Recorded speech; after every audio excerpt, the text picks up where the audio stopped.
هي الفصحى نقولوا لها سعال ديكي. عندها اسم ثاني واحد اخر الشهوق، يسموها الشهوق على جال الاصوات اللي يصدرها الانسان اللي يكون مريض بالجهاز التنفسي. هي لا كوكلوش هي شغل لا فاز ديتا، شغل كيفاش تشوف هذاك العبد يسعل. شوفي لا شفتو يسعل قدامك انت تضيق فيك النفس، خاصك تشوفوا بلي هذاك السعله كيفاش دايره ماشي سعله عاديه. الانسان يجبد تنفيسه بروفوند، ما يقدرش يحبسها، ما يقدرش يحبسها. فوالا شهيق عالي، ومن بعد يبدا يسعل بدا ما يقدر يرد النفس. هذا الشهيق هو اللي ربطوه بصياح الديك مازال مع الاخر اللي يخرج الصوت هذا ما تسمعوش انت. هو راه هنا ويدخل في النفس ماشي قادر يبلوكي هذيك الانسبيراسيون، شغل راه عنده اون باراليزي تاع لي فوا ريسبيراتوار. دوك يدخل هي السعله اون جينيرال باش نسعلوا نجبدوا النفس ونطلقوه. دونك هكا نبداو نسعلوا. مي في السعال ديكي الانسبيراسيون هذيك طويله، ومن بعد يبدا يسعل يسعل يسعل بدون انقطاع، ماشي قادر يتنفس. يسعل صديق كيكون انت قدامك انت قلبك يتزير. كنت اختار بعض الفيديوهات وعن بالي نقدروا نجوزوهم، هما ما نقدروش نجوزوهم، يفالي نبعثهم البارح. كي كنت نحضر في الفيديوهات خيرت فيديوهات اللي تقدروا تشوفوهم، خاطر كاين فيديوهات تاع لي فاز ديتا وين انت كي تكون تشوف دي خاطرك.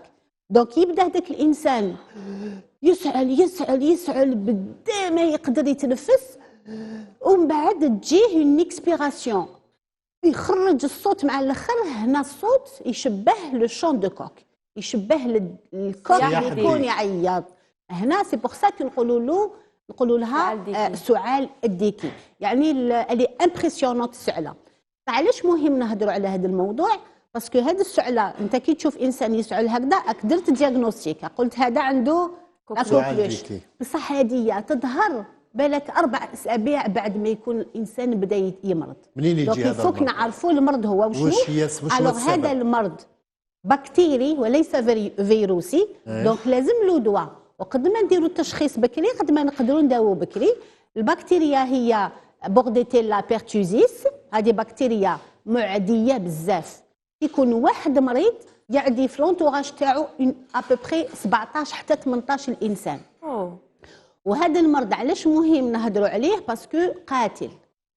بيان سور يقدر يقتل سورتو لي بيبي اللي صغار اللي تحت 3 شهور، وبالاخص اللي تحت 6 سنوات. الحاجه المفرحه انه هذا المرض عندنا تلقيح تاعو، يعني احنا التلقيح اللي نديروه في شهرين، في 4 شهور وفي سنه فيه الكوكلوش الحمد لله. ما نقدروش نلقحوا الاطفال قبل شهرين لانه الفاكسان ما يتعاملش مع الجسم تاع البيبي. دونك الطفل لما يتلقح راهو محمي، يقدر يمرض كوكلوش بصح ما يموتش. بصح اللي تحت شهرين المشكله هنا، البيبي اللي يمرض لا كوكلوش وهو ماشي ملقح خطوره بزاف. سي بوغ سا كيفاش نحمي هاد لي بيبي اللي تحت شهرين؟ يكون لونتوراج تاعهم محمي. دونك هذا المرض قلنا سي اون بكتيري، العدوى سهله نتعداو كيما اي غريب. بالرذاذ هذاك اللي كيكون يسعل هذاك الانسان ينشر هذوك الرذاذ تاع البزاق ديالو شويه برك تعديك. دونك العدوى هكذا كيفاش يبان الانسان باللي راهو مريض؟ مع الاول شغل سي ترومبور باسكو نبانو شغل والو، شغل بتيت غريب شويه هكا سعله خفيفه ماشي حاجه. تقولي قاسو برد، تقولي ماشي ميم با غريب، تقولي ان روم.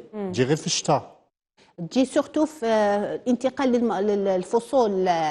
دونك في الخريف باش نروحوا للشتاء سورتو هاد لا بيريود، وفي الانتقال للربيع باش نروحوا للصيف.